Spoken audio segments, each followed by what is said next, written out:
15 কুকুরকে 3 মাস খাওয়ানোর শর্তে মুক্তি পেলেন ফেনীর সাজাপ্রাপ্ত আসামি জসিমউদ্দিন। বিজ্ঞ আদালত থেকে দেয়া হয় এ রায়। জানা যায়, গত 4 ফেব্রুয়ারিতে ফেনী শহরের শান্তি কোম্পানি সড়কে প্রকাশ্যে 9টি শাবক সহ 2 মা কুকুরকে পিটিয়ে হত্যা করেন স্থানীয় জসিমউদ্দিন।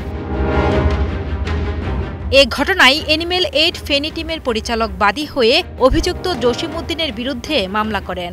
এ মামলায় অভিযুক্ত জসিমউদ্দিন আদালতে নিজের দোষ স্বীকার করলে আদালত তাকে সাজা না দিয়ে 15 কুকুরকে 3 মাস খাওয়ানোর শর্ত সাপেক্ষে 3 মাস প্রবেশনে মুক্তি দেন।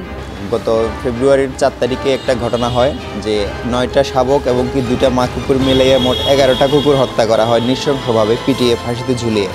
তো বিষয়টা দেখার পরে আমরা আমাদের মানবিক দিকটা চিন্তা করে প্রাণবিক দিক চিন্তা করে আমরা মামলার দিকে এগিয়ে যাই। আপনার 1 মাসের জেল আর 10,000 টাকা জরিমানা করা হয়েছিল। তো পরে তার আর্থিক অবস্থা ঠিক না থাকার কারণে এবং দিনমজুর হওয়ার কারণে তাকে প্রবেশনের সিস্টেমটা দেওয়া হয়। 3 মাসে 15টা কুকুরকে খাওয়াতে হবে, প্লাস ওইটার পর্যাপ্ত পরিমাণে প্রুফ আপনার জেলা প্রাণী সম্পদের মাধ্যমে আদালতে দাখিল করতে হবে। এদিকে প্রবেশনে মুক্তি পাওয়ার পর থেকেই কুকুরদের খাওয়ানো ও পশুর যত্ন নেওয়া শুরু করেছেন কুকুর হত্যা অপরাধে দণ্ডিত আসামি জসিমউদ্দিন। আমাদের এলাকায় প্রচণ্ড পরিমাণ কুকুর, রাস্তায় বাইরে হইতে পারি না, চলাফেরা করতে হয় না, রাত্রে ঘোরাফেরা করতে হয় না, বাইরে হয়ে ধরিয়ে এলায় আমরা কাজে কুমড়ো গেলে বেড়াই করে ধরে। তো অদৃষ্ট হয়ে 2-1টা বাড়ি দিছে, এটার জন্য আমি দায় হয়েছে আর কি। তা আমি অপরাধ স্বীকার করছিলাম আদালতে। আমাকে বলছে প্রতিদিন কুকুরকে খাওয়া দাওয়া, মানে আইন থেকে বলছে, আমি এটা এখন প্রতিদিন খাওয়াচ্ছি কুকুরকে। গত 26 ডিসেম্বর ফেনীর সিনিয়র জুডিশিয়াল ম্যাজিস্ট্রেট দ্বিতীয় আদালতের বিচারক অপরাজিতা দাস আসামির উপস্থিতিতে এ আদেশ দেন। বাদীপক্ষের আইনজীবী অ্যাডভোকেট শফিকুল ইসলাম পিয়াস এ তথ্য নিশ্চিত করে জানান, প্রাণী হত্যার ঘটনায় ফেনীতে এটি প্রথম কোনো মামলা। এ মামলায় আসামি জসিমউদ্দিন দোষ স্বীকার করায় আদালত তাকে 3 মাসের প্রবেশন দেয়। প্রবেশনকালীন আসামিকে 15টি কুকুরকে খাওয়াতে হবে এবং পশুর যত্ন নিতে হবে।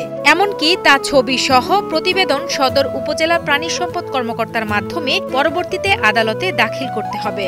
প্রবেশনের শর্ত হলো 3 মাস তিনি 15টা কুকুরকে খাওয়াতে হবে এবং পশু পাখির যত্ন নিতে হবে।